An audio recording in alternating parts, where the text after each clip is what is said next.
फिर एक परदेसी की लाश जली, फिर एक परदेसी की लाश जली, ज़ियाउल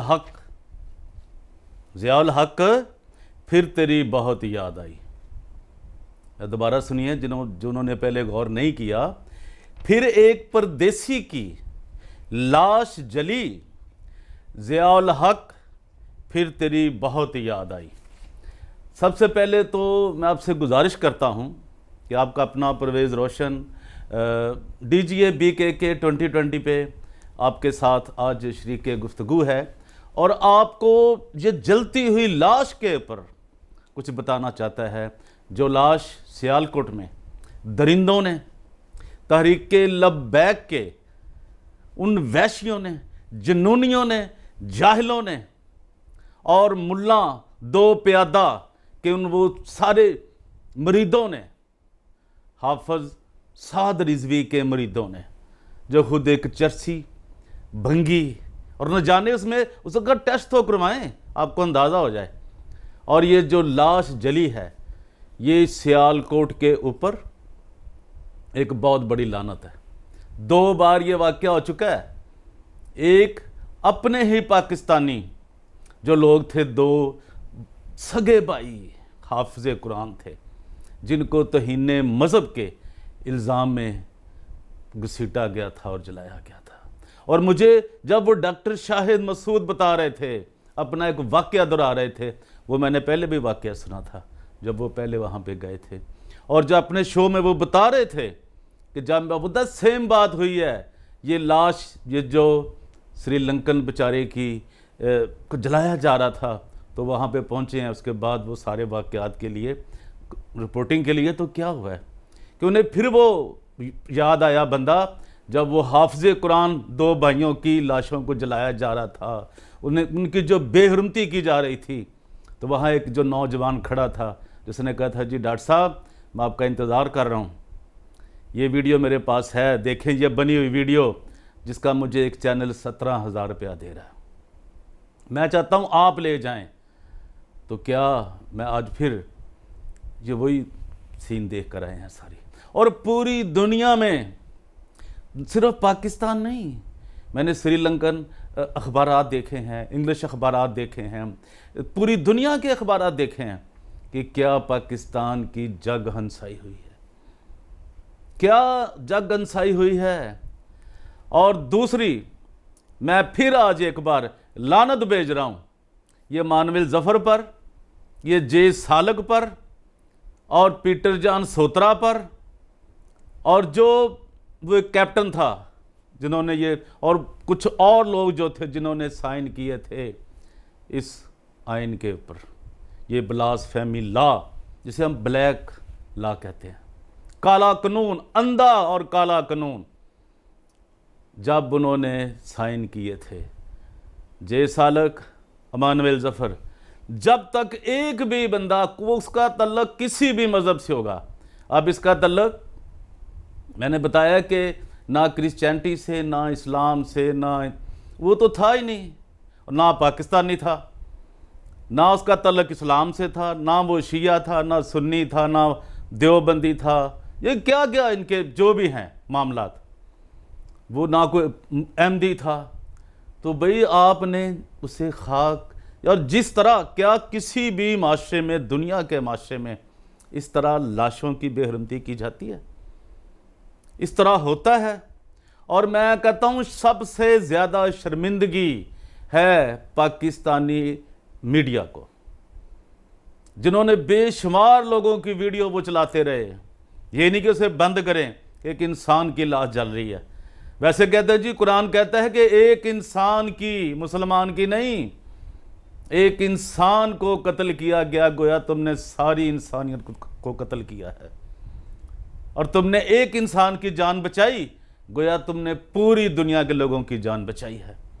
तो क्या ये था इस्लाम और ये है इस्लाम? इसका मुझे आपने जवाब देना है। आप हमें कितना कितना को डरा लोगे? हमें क्या डराओगे?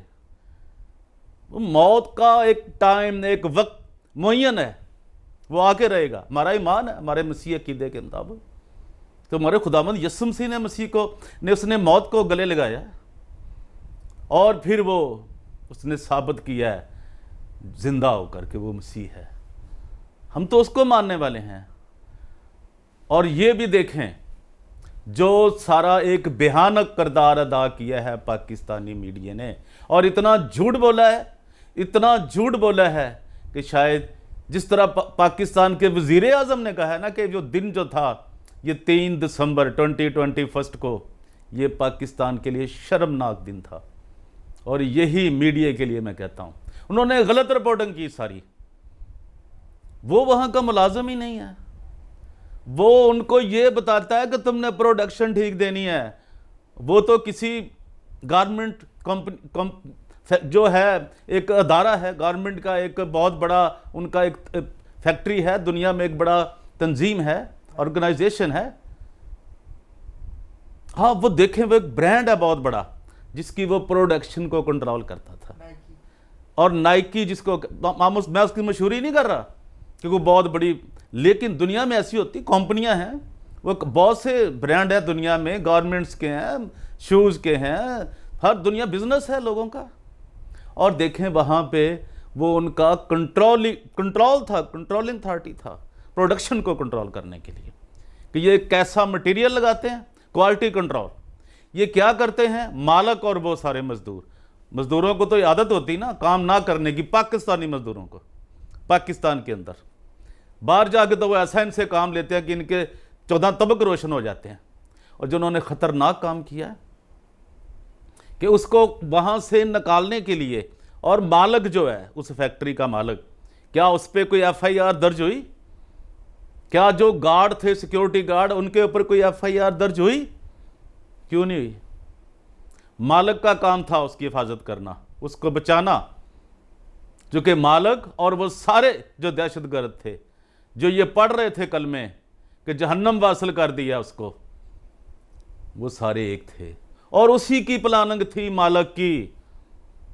ये थी रिपोर्टिंग, ये थे हकायक कि जिस कंपनी का, वो तो फैक्ट्री का मुलाजम ही नहीं है, राजको इंडस्ट्री का जो है वो तो मुलाजम ही नहीं है। और उसे जिस बेदर्दी के साथ एक इंसान को, शायद बहुत सारे लोग और भी जानते हैं, लेकिन मैं जितना जानता हूं श्रीलंका को, जो मैं, और जिस शहर से इसका तल्लक था कैनेडी से, मैंने वहाँ कई दिन गुजारे हैं। यार कितना प्यारा वो पहाड़ों के ऊपर बसा हुआ एक शहर है, और कितने उसके इतने वहाँ पे जो कुछ होता है वह, आज मेरा मौजू वो नहीं है। मैं तो जाफना को भी जानता हूँ। यार तुमने क्या किया है, तुम्हारे में कोई इंसानियत है ही नहीं। और मैं आज ये पाकिस्तान के जो पार्लियामेंट में बैठे हुए क्रिश्चियन लोग हैं, और ख़ास तौर पे ये जो शनीला झूठ है, रूत नहीं झूठ है, ये इसको कह रहा हूँ कि ये बड़ी वहाँ पार्लियामानी सेक्रेटरी बनी हुई है, बैठी हुई है, और सब रिज़ाइन करो। जो सेनेट में बैठे हो, वो अनवर लाल दीन साहब, मोटरसाइकिल से अब कहाँ कहाँ चले गए तुम। ये नहीं है कि बात, तो मोटरसाइकिल तरक्की करनी चाहिए हर इंसान को, कोई असूल भी होता है। और ये मसीहत की मोहताज है जमहूरियत, जिसका तुम मजाक उड़ा रहे हो। ये शनीला रूत और ये जो कामरान माइकल, ये जेम्स इकबाल, और जो भी कोई और है MNA वहाँ पे बैठे हैं कौमी असम्बली में। और ख़ास तौर पे मैं हिंदुओं को कह रहा हूँ जो कि वहाँ पार्लियामेंट के अंदर बैठे हैं, दौलत के लिए, धन दौलत वाले हिंदू जो हैं, MNA जो हैं, फौरी तौर पर असम्बलियों से रिज़ाइन करें। और शनीला रूत क्या सतरी बतरी है तो वैसे ही, और वैसे भी असम्बलियों का क्या पता होता है, रात को सेशन हो रहा होता है, सुबह होती ही नहीं है, वो तहलील हुई होती हैं। तो क्या तुम इतना, कोई भी ये तुम में इतनी गैरत नहीं है कि तुम उन असम्बलियों से रिज़ाइन कर दो? अब ये वाक़े का इंतज़ार करते रहेंगे कि अब ये अब होगा तो करेंगे, अब होगा तो करेंगे। ये कहाँ मुल्क खड़ा है? और मैं यूरोपियन यूनियन से भी ये कह रहा हूँ कि जितने पाकिस्तान के अंदर मसीही लोग हैं, अहमदी हैं, जिनको रहा किया गया है, जिन पे कुछ साबित नहीं हुआ, जिन्होंने अदालतों से जिनको रहाई मिली है, उनको किसी भी वक्त जला दिया जाएगा। ये मैं प्रेडिक्शन नहीं कर रहा, ये मैं हकाइक पे बात कर रहा हूँ कि मैं पेशगोइयाँ करने वाला नजूमी नहीं हूँ, मैं हालातों वाक़यात की बात कर रहा हूँ। और जितने भी रहा हुए हैं उनको किसी भी वक्त जलाया जा सकता है। अब यह बात अपने ज़हन में कर लें, मैंने अपना फ़र्ज़ पूरा कर दिया है। वो जोसेफ कॉलोनी के लोग हों, वो मैं अब उनके नाम भी नहीं लेना चाहता, उन बेचारों को कितना ख़तरा होगा। आप सोचें, उनको फौरी तौर पे पाकिस्तान से निकाले। यूरोपियन यूनियन इतनी ही इंसानी हकूक़ की वो लंबरदार बनी है ना, GST और पता नहीं क्या क्या प्लस कर रहे हैं, और ये क्या नौसरबाजियां कर रहे हैं। ये छोड़े नौसरबाजियां और काम, और जो इंसानी हकूक़ के लंबरदार हैं, मैं उनको भी ये कह रहा हूँ, उसमें ऑस्ट्रेलिया हो, अमेरिका हो, कनाडा हो, कि उन्हें जो लोग रहा हुए हैं उनको फौरी तौर पर वहाँ से निकालना चाहिए। वो तो मार देंगे। अब ये एक नहीं वाक़या हो चुका, कई वाक़यात हो चुके हैं कि जो बेचारे अदालतों से बच गए। अब पहले तो अदालतों ने जलील किया उनको 8-8, 10-10 साल, अगर वो बच गए तो उनको फायर कर दिया गया। मेरे पास सारा रिकॉर्ड मौजूद है जिन लोगों को फायर किया गया, ये मैं आपको बता दूं। और ये भी आपको मैं कह रहा हूं कि वज़ीर आज़म साहब ने तमगा देने का ऐलान किया है उसको, मलक अदनान को, जिसने उसकी मदद की थी बचाने के लिए, बचा नहीं सके। और तमगा तो पुलिस को देना चाहिए जिसने मदद नहीं की इस बात के लिए। वो अपनी कुर्बानी तो देते, अपना फ़र्ज़ तो पूरा करते। वो तो मर गया था ऊपर ही छत के, जब उन्होंने फेंका है नीचे, उसकी लाश को तो बेरहमती ना करते। उनका क्या फेथ है क्या नहीं, हमें इससे नहीं है। पाकिस्तानी माशरे में किसी की लाश को जलाना उसके कानून के मुताबिक, आइन के मुताबिक, ये आइन के ख़िलाफ़ है। तो क्यों ऐसा हुआ है? हमने कहते जो उन्होंने कोशिश की, वो आगे बढ़ते तो उनको भी जला दिया जाता, अपने फ़र्ज़ के लिए जलना था ना। अब वो, उसने तो अपना फ़र्ज़ पूरा किया, ने कहा जी काम करो, और उन्होंने उसकी जान ले ली। वो जो मालिक है फैक्ट्री का, राजको इंडस्ट्री का, वो क्या कह रहा है कि जिसको मार दो, इसको कत्ल कर दो, ताकि ये मुझे प्रॉफिट कम आ रहा है, मुझसे ये क्वालिटी अच्छी मांगता है। ये थे वो हकायक। और जो तहरीके लब्बैक वालों का ये भी पता चला है कि जो वज़ीराबाद में उनका लगा हुआ था ना, उन्होंने धरना दिया हुआ था, और आगे वो आगे थी बड़ी अहम जो एजेंसियां थीं, तो वो सारा खाना यहाँ इसी फैक्ट्री में बनता था। वो क्यों बनवा रहे थे, ये भी ज़रा रिसर्च करें, तहकीकात करें क्या हुआ है। और जिन लोगों को गिरफ्तार किया गया, ये देखें, मैं अपनी बात नहीं कर रहा, जो इस्लाम कह रहा है, इस्लाम कह रहा है कि जिस तरीके से तुमने जलाया है इस बंदे को, वो इंसान था, मुसलमान था नहीं, इंसान था, उसी तरीके से उन लोगों को भी जलाया जाए और उसी जगह पे जलाया जाए। ये जो अग्गोकी का पुलिस स्टेशन आता है ना, उसकी जुडिशरी में आता है पुलिस स्टेशन, और जो राजको इंडस्ट्री है उसके बाहर जहां उसे जलाया गया है, पता चले कैसे इंसान जलाए जाते हैं, क्या तकलीफ होती है। और उसकी मां आज भी इसका इंतजार कर रही है। यार सोचो ये। और ख्वाजा आसिफ साहब, आप बड़ी बातें करते हैं जी, मैं चर्च में जाके नमाज पढ़ता, मैंने पढ़ी हुई है जी जाके, उन्होंने आपको इजाज़त दे दी ना, ज़रा ये आप भी तो कुछ कहिए। रहमान मलिक साहब कहाँ हैं आप? ये फिरदौस आशिक अमान साहब, सिर्फ मेकअप की खपत ना किया जाया करें, कुछ इंसानों की बात भी करें। ठीक है, आपका हक है, आप औरत हैं, मर्दों का भी हक है मेकअप करने का। ये नहीं कि आप एक सब करते हैं, जो एक्टर हैं, आर्टिस्ट हैं, नहीं भी हैं, सबको एक ये चीज़ हो गई है डेवलप, ये मैं बात नहीं कर रहा, लेकिन अपना कोई किरदार भी तो अदा करें। और जो भी जितनी जल्दी हो सकता है इस कानून में, मैं पहले कहता था इसको ख़त्म करो, ख़त्म नहीं कर सकते, इसमें अमेंडमेंट करो। और एहतसाब के कमिश्नर साहब, किसका एहतसाब करेंगे आप? क्या फैक्ट्री वालों का एहतसाब करेंगे? क्या उन पुलिस वालों का करेंगे? ये तहरीके लब्बैक जिनके आगे हमेशा वो अपने घुटने, बड़ी बड़ी ताकतें गिर जाती हैं, उनके घुटने टेक देती हैं उनके आगे। तो क्यों, किस लिए ये बनाया आपने सब कुछ? लोगों को मारने के लिए? क्या उनके हकूक़ हैं तो दूसरे शहरियों के हकूक़ नहीं है, फॉरनर्स के हकूक़ नहीं है? और ये भी याद रखो, श्रीलंका के अंदर कितने मुसलमान हैं, मैं ये प्रोवोक नहीं कर रहा किसी चीज़ को, पूरे यूरोप में कितने मुसलमान हैं, हिंदुस्तान में कितने करोड़ों में मुसलमान हैं, क्या समझ के तुमने ये सब कुछ किया है? और अगर अब भी बाज नहीं आते तो ये मैं आपको बता रहा हूं, इस मुल्क के पीछे के पास कुछ नहीं बचा, कुछ नहीं बचा इस मुल्क में। गली गली में ये आग लगेगी, गली गली में लाशें गिरेंगी। तो कराची को बचाते बचाते वजीरिस्तान पहुंच गए, और फिर ये सियालकोट। ये देखें कितना भयानक एक ख्वाब है, भयानक ख्वाब, कि जब ख्वाब टूटेगा तो वो चीज़ जल गई होगी। आप अंदाज़ा करें यार, आपको कुछ ख्याल नहीं आता। ये तो आप लानत भेज दी ज़ियाउल हक पे, उसके साइन करने वालों ने, सब कुछ पे। पुरानी बात होगी, तुम क्या कर रहे हो? कौन ये इस बात को बताया? क्या ये जितने भी मुल्ला थे पाकिस्तान के, वो आए हैं सामने? उन्होंने कंडेम्ड किया है कि इनको मारो, ये आशिक़े रसूल है, गुलाम रसूल को मारने वाले? वो तो बेचारा मुसलमान ही नहीं था। क्या हो तुम?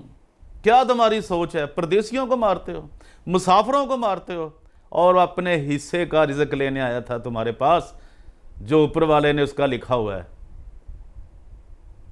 और तुम कहाँ कहाँ जाते हो, पूरे पाकिस्तानी कहाँ कहाँ रिज़्क लेने जाते हो?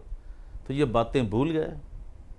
ये जहालत की उस डगर पे ले आया, इस लोग ले आए हैं ये मुल्ला उनको। ये क्या कर दिया मुल्ला ने? यार सोचें, ये बात सिर्फ सोचने के लिए मैं आज आपको कह रहा हूं। और जितने एमपी हैं मिनॉरिटीज़ के, ख़ास तौर पे हिंदू और क्रिश्चियन, उन फौरी तौर पे असम्बलियों से रिज़ाइन करें। ये आम वाक़या नहीं है, ये शुरुआत है। इतनी लाशें तुम्हारी जलेंगी कि सब, कई लोग बू से ही मर जाएंगे, इतनी बदबू आएगी, ये मैं बता दूं आपको। और आज भी वक्त है। और ये शनीला रूत के लिए, जो भी पीटीआई के हुकूमत में हुक्मरान जमात में हैं, जो मुस्लिम लीग में हैं, जो हमेशा से हुक्मरान रही है, और जो किसी भी और जमात में है, पीपल्स पार्टी में है, इनको शर्म से, एंथनी साहब तुम्हें डूब मरना चाहिए। तुम एक लिबरल पार्टी के बनते हो जी, मैं एमपी हूँ लिबरल। कौन सी लिबरल पार्टी? अपने इश्तिहारों पे तुमने वो खादम रिजवी की फ़ोटो लगाई हुई है। ये है तुम्हारा लिबरलपन? शर्म आनी चाहिए तुम लोगों को। और मैं आज से दरख्वास्त कर रहा हूँ और आपको बता रहा हूँ कि मैं आपको वार्न कर रहा हूँ, और ये मैं दरख्वास्त कर रहा हूँ यूरोपियन यूनियन को, जो इस्लामाबाद में है, फौरी तौर पर तमाम जो लोग हमारे बेचारे जेलों में हैं, सब बेकसूर हैं। ये साबित हो गया ना, बेकसूरों को मारते हैं। किसी ने कुछ नहीं कहा होगा, किसी पे कोई क्यों आपने नजायज़ ये इसका मिस यूज़ किया है, उसका नजायज़ इस्तेमाल किया है इस शिक का। 295 तौहीन मज़हब का, 295, 295A, 295B और 295C का, सबको फौरन छोड़ें। और यूरोपियन यूनियन अपनी ताकत का, अपने सोर्सेज का मुजाहरा करते हुए उन सब को पाकिस्तान से निकाले जिनके ऊपर ये लगा हुआ है, इसकी शिकें लगी हुई हैं। उनके ख़ानदानों को और उनको फौरी तौर पे वहाँ से निकाले, ताकि इनकी ज़िंदगियाँ बच सकें। अब ये ऐसे मुल्क में किसी ने क्या रहना है जहाँ, और ये मैं अपने सब आपको ख़तरात बता दिए हैं कि पाकिस्तान के साथ क्या होने वाला है। अगर इस पर यह तवज्जो ना दी गई, तो अगर फॉरेन ऑफिस ने अपनी पॉलिसी ना क्लियर की, तो इंटीरियर मिनिस्टर साहब आपका कोई बयान नहीं आया। आप बड़े कहते जी क्रिश्चियन मांगते नहीं है, ये क्या हाल है? क्या हुआ? आपने कोई बड़ा तोहफा दे दिया क्रिश्चियनों को, क्रिश्चियन मांगते नहीं है? ये बहुत बड़ी बात है। ये तो एक होशैन बात थी जिसको आप कैश करा रहे हो। मुझसे ज़्यादा तो आपको कोई नहीं जानता ना। अब मेरी बात समझे मैं आपको क्या कह रहा हूँ, और आपको अपना किरदार अदा करना चाहिए था। और सदर पाकिस्तान आरिफ अलवी साहब, आपको क्या कहें? आप हलवाई बने हुए हैं, हलवाई बने हैं सदर पाकिस्तान, हम आपको कुछ नहीं कह सकते, क्योंकि तमाम इख्तियारात की आखिरी जो कुंजी है, जो की है, वो आपके हुक्म से खुलती है और आपके हुक्म से बंद होती है। और अगर आप चाहें तो उन लोगों को जो जेलों में पड़े हुए हैं, लाहौर की जेलों में, और लाहौर से लेकर जहाँ जहाँ भी पूरे पंजाब में, पूरे पाकिस्तान में, उनको आपके एक कलब की जुम्बश उनकी ज़िंदगियाँ बचा सकती है। तो बचाइए उनकी ज़िंदगियों को। इस वाक़या से, वाक़या सियालकोट से कुछ तो सीखिए। ये आप पे फ़र्ज़ है और आपकी ड्यूटी है। जो आखिरी पोस्ट आप CEO हैं, आखिरी ओहदा आपके पास खुदा ने आपको अता किया है। आप इतने सदर पाकिस्तान हैं, सोचिए उन लोगों के लिए भी, उन ख़ानदानों के लिए भी। सिर्फ ये सोचिए कि जो वो कुमारा श्रीलंकन जो नाइक कंपनी का जो बेचारा मैनेजर था, उसकी फैमिली पे क्या बीती होगी। सोचें, उसकी बीवी का सोचें, यही सोचिए सदर पाकिस्तान, ये सोचिए उसके भाइयों पे क्या, उसकी बीवी पे क्या बीत रही होगी।